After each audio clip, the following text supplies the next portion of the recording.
राजेश अपनी भाभी नीलम का लाडला था। नीलम भी राजेश को अपने बेटी की तरह प्यार करती थी। राजेश, लखनऊ वाले मामा जी ने तुम्हारे लिए एक बहुत अच्छा रिश्ता बताया है। लड़की बहुत अच्छी है, अब तुम शादी कर लो। अरे नहीं भाभी, शादी तो बर्बादी है। भला तुम्हारे हाथों के खाने में जो स्वाद है वो किसी और के हाथों में कहाँ। मुझे अभी शादी नहीं करनी भाभी। राजेश की ना नुकुर करने के बावजूद घर वाले उसकी शादी करवा देते हैं, लेकिन फिर भी राजेश अपनी भाभी का पल्लू नहीं छोड़ता। वो अपनी पत्नी को बिल्कुल तवज्जो नहीं देता था। उसके लिए उसकी पत्नी सुधा का होना ना होना बराबर था। अरे राजेश, तुम अकेले बाहर जा रहे हो, सुधा को भी लेते जाओ। अरे क्या भाभी, हफ्ते में एक दिन तो छुट्टी मिलती है और आप वो भी खराब करना चाहती हैं। सुधा बाहर जाके क्या करेगी, वो घर में ही ठीक है। वैसे मुझे देर हो रही है भाभी, चलता हूँ मैं।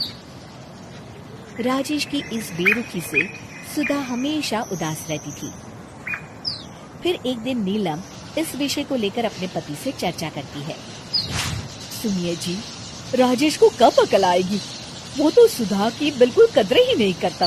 अब आप ही बताइए, ऐसे कैसे चलेगा? तुम ठीक कहती हो, राजेश को सही रास्ते पर लाना ही पड़ेगा। चलो मैं तुम्हें एक उपाय बताता हूँ। फिर 2 दिन के बाद नीलम बाजार से खरीदारी करके घर लौटती है। ये लीजिए माँ जी, मैं आपके लिए नई साड़ी लेकर आई हूँ। बबलू, ये तुम्हारे लिए। नीलम सबके लिए कुछ न कुछ लेकर आती है। भाभी, आप मेरे लिए कुछ नहीं लेकर आई क्या? अरे राजेश, तुम क्या समझते हो, मैंने कोई बैंक खोल रखा है या फिर घर के आंगन में पैसों का पेड़ लगा रखा है? तुम हर बात के लिए मुझसे उम्मीद क्यों रखते हो?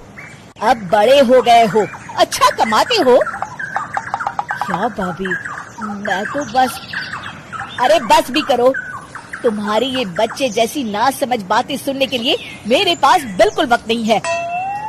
नीलम राजेश को झिड़ककर वहाँ से चली जाती है। राजेश अचानक अपनी भाभी का ये रूप देख असमंजस में पड़ जाता है। फिर एक दिन नीलम रसोई घर में खाना बना रही होती है कि तभी राजेश वहाँ आता है। भाभी, आज मैंने अपने बॉस से वादा किया है कि उनके लिए आपके हाथों का बना गाजर का हलवा लेकर आऊंगा। आपके हाथ से बने गाजर के हलवे में तो जादू है, जादू। मेरे बॉस तारीफ करते नहीं थकते। प्लीज अब जल्दी से बना दीजिए ना भाभी। नीलम राजेश के ऊपर भड़क जाती है। तुम्हारा दिमाग खराब है क्या? आखिर तुम मुझे समझते क्या हो? इस घर की नौकरानी? जब देखो तब फरमाइश करते रहते हो, भाभी ये बना दो, भाभी वो बना दो। अरे तुम्हारी पत्नी सुधा भी तो इस घर में रहती है, तुम उससे कुछ क्यों नहीं कहते? भाभी, आप इस तरह की बातें क्यों कर रही हैं? अरे बस भी करो राजेश, मेरा दिमाग और मत खराब करो, जाओ यहाँ से। अपनी भाभी का इस तरह बेरुखी भरा बर्ताव देख राजेश को बड़ा बुरा लगता है और वो उदास होकर अपने कमरे में बैठ जाता है। तभी उसकी पत्नी सुधा वहाँ आती है। क्या हुआ जी, आप इस तरह उदास क्यों बैठे हैं? राजेश अपनी पत्नी को सारी बात बताता है। राजेश की बात सुनकर सुधा मुस्कुराती कहती है, बस इतनी सी बात। चलिए जी, मैं आपके बॉस के लिए गाजर का हलवा बना देती हूँ। अरे छोड़ो, तुमसे नहीं हो पाएगा, रहने दो। आप तो बस देखते जाइए जी, अभी आती हूँ मैं। थोड़ी देर के बाद सुधा हलवा बना के राजेश को देती है।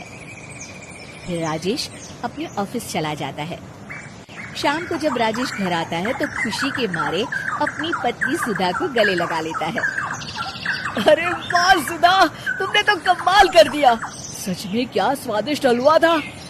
मेरे बॉस बहुत तारीफ कर रहे थे और इस हफ्ते घर आ रहे हैं तुम्हारे हाथों का खाना खाने। और इतना ही नहीं, उन्होंने मेरा प्रमोशन भी कर दिया है। सच? हाँ, मुझे माफ कर दो सुधा, आज तक मैं तुमसे गैरों की तरफ पेश आता रहा। अरे ये कैसी बातें कर रहे हैं जी, मैं तो आपकी पत्नी हूँ। धीरे धीरे राजेश अपनी पत्नी के साथ पूरी तरह घुल मिल जाता है। और अपना ज्यादातर समय सुधा के साथ बिताने लगता है और उसकी हर छोटी मोटी जरूरतों का ख्याल भी रखता है। ये देख राजेश के भैया और भाभी बहुत खुश होते हैं।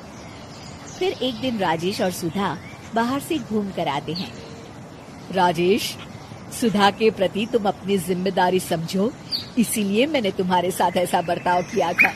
अगर तुम्हें मेरी किसी बात का बुरा लगा हो तो मुझे माफ कर देना। अरे अरे भाभी, ये क्या कह रही हैं? मैं जानता हूँ आप तो मेरे लिए हमेशा अच्छा ही सोचोगी। आखिर आप वर्ल्ड की बेस्ट भाभी जो है। इसे कहते हैं अंत भला तो सब भला।